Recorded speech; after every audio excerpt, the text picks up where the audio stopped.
que tienen una infinidad de análisis. Se puede analizar esto desde el punto de vista sintomático, se puede analizar esto desde el punto de vista estructural, se puede analizar desde el punto de vista social. Y vamos a tratar de dejar algunas palabras acá o algunas ideas como para que la gente tenga en cuenta.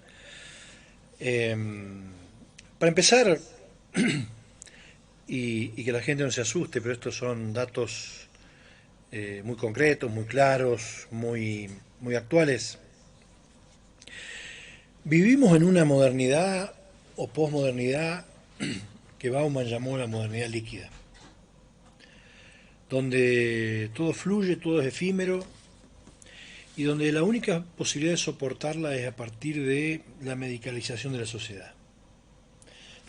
Cuando hablamos de adicciones o hablamos de consumo, no vamos a hablar únicamente de las drogas legales e ilegales, sino esencialmente también de un mundo que está atravesado por el consumo de químicos, Fármacos, ¿no? fármacos.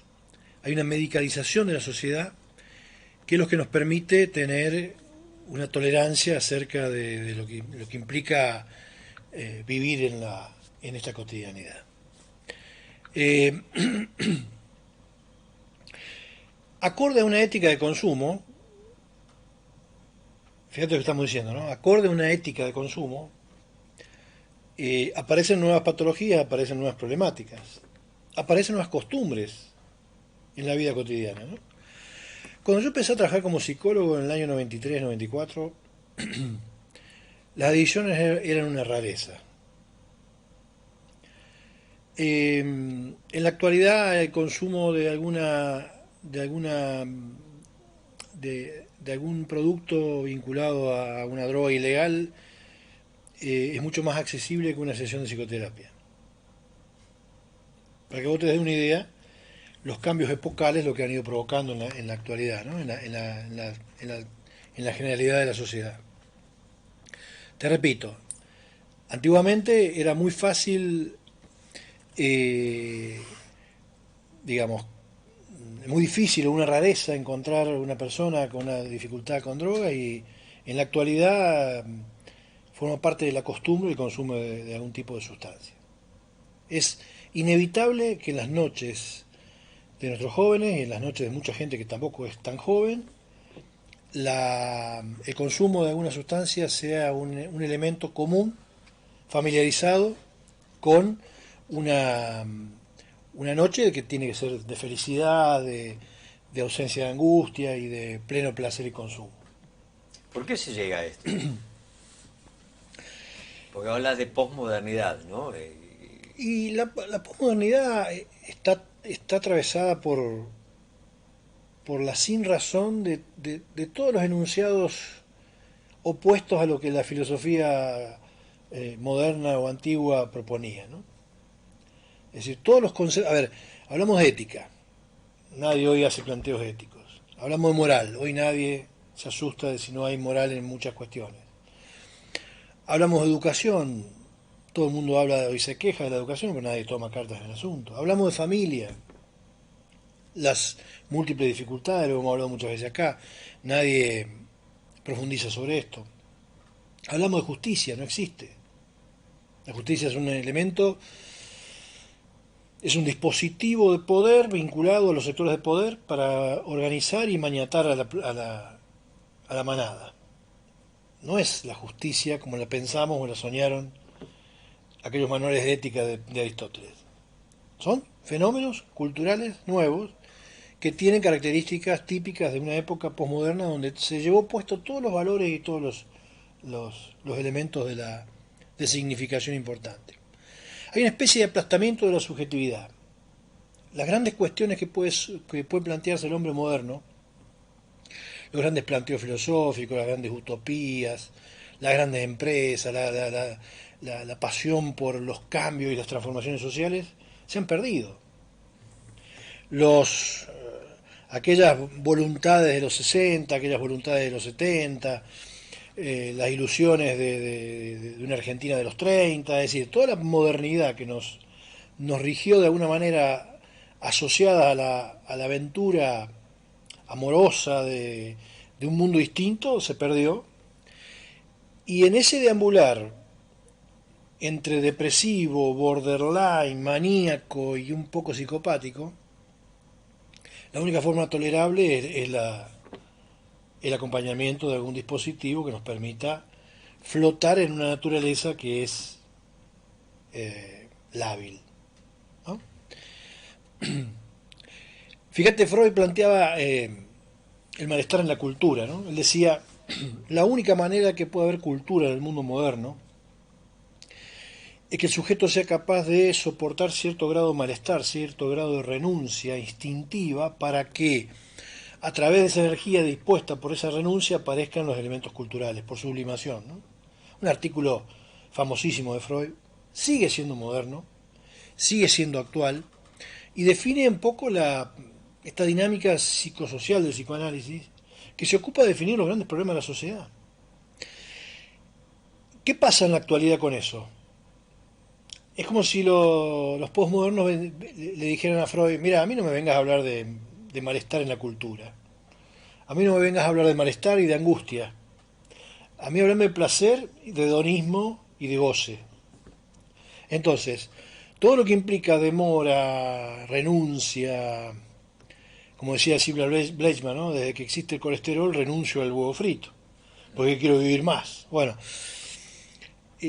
todo esto que nos permite, en definitiva, y esto que decía Silvia no es una tontera, en realidad está hablando del instinto de vida, ¿no? Uno quiere vivir más. Queda aplastado en esta cultura actual. Es una cultura donde subyace el instinto de muerte, subyace el instinto de destrucción. Fíjate lo que es el mundo, Luis.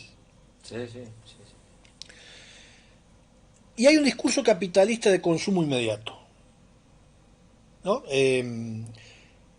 Fíjate, yo estaba leyendo un artículo de un nuevo libro que tengo de Castoriadis, y él hablaba de cómo se han modificado en los objetos tecnológicos de la actualidad el tiempo y la disposición y el tiempo de uso real que tienen los objetos obtenidos nuevos, ¿no? Por ejemplo, los autos 0 kilómetros de la actualidad duran menos que los de hace 20 años atrás. Los autos, las motos, lo mismo. Es decir, todo está planteado para que tenga término, todo está planteado para que tenga Sí, los muerte, mismos teléfonos. todo está planteado para que la gente siga consumiendo. Te venden un teléfono y están pensando cuál es el teléfono que te van a vender dentro de 2 años. Y te lo van a vender, porque el que tenés no va a andar. Es decir, hay una política, un discurso materialista donde el consumo es el elemento central e inmediato. Y donde se teje en la vida cotidiana de tal manera que los discursos de los niños empiezan a aparecer con esa idea de consumo inmediato. Como me dijo un día a mí mi hijo, papá, no te preocupes por la Play 3 o 4, me acuerdo cuál era. Si vos no podés, yo se la pido a Papá Noel. Él no estaba diciendo no la voy a comprar, él decía, se la voy a pedir a alguien, cuando todavía creía en Papá Noel, ¿no? Horrible, uno de los elementos de este discurso permanente de consumo, ¿no? Una ética del consumo. El valor es el consumo. El valor es que todos tengamos algún tipo de relación con el consumo. Hay un creciente dispositivo que nos torna obligatorio tener felicidad.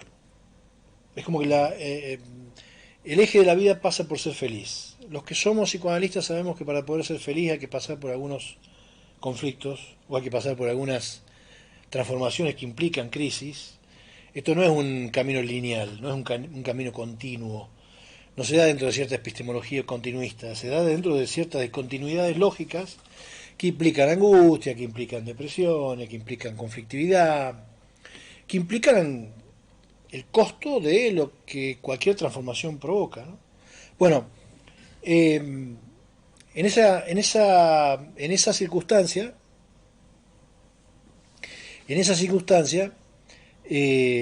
tenemos un 60 o 70% de la población que está vinculada con algún tipo de farmacología.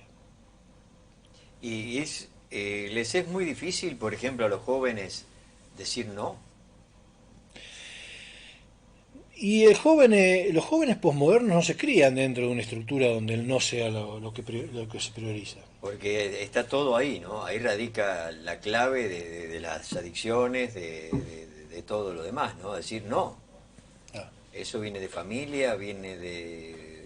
Porque acá no hay clase social, abarca todas las clases sociales esto. La estructura de consumo es